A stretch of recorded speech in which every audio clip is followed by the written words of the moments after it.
Subscribe channel. చూడండి, నార్మల్గా ruby blouse అయితే కుట్టాను.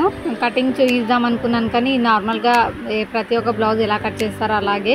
కాకపోతే ఇది ఏంటంటే మనం మీటర్ క్లాత్లోనే అయితే నేను సెట్ చేసి కట్ చేసి అయితే కుట్టాను. చిన్నగా సంకలో అతుకులు పడ్డాయి, కానీ ఇంకా ఎక్కడైతే అతుకులు పడకుండా అయితే సెట్ చేసి కటింగ్ అయితే చేశాను.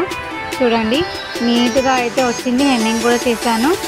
ఇలా ఫినిషింగ్ నీట్గా అయితే రావాలి. నార్మల్ బ్లౌజ్ అయినా కానీ మనకు నీట్గా వచ్చేస్తే పర్ఫెక్ట్గా ఉంటుంది.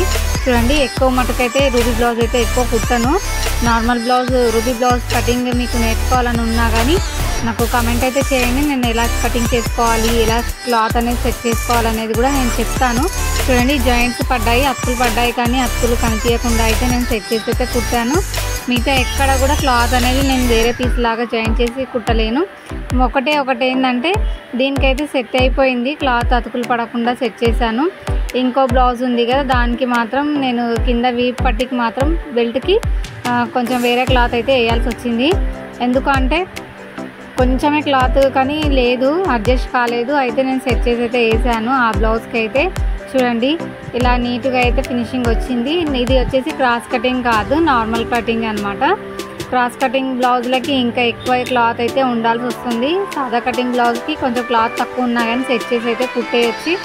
చూడండి, ఇలాగా 2 బ్లౌజులు అయితే కంప్లీట్ అయిపోయాయి. నేను కటింగ్ కూడా చూపిద్దాం అనుకున్నాను కానీ చూపించలేను కదా. మీరు గనక ఇంకా కటింగ్ కూడా నేర్చుకోవాలనుకుంటే నార్మల్ బ్లౌజ్ కటింగ్ కూడా కమెంట్ అయితే చేయండి, అవి కూడా కటింగ్ చూపిస్తాను.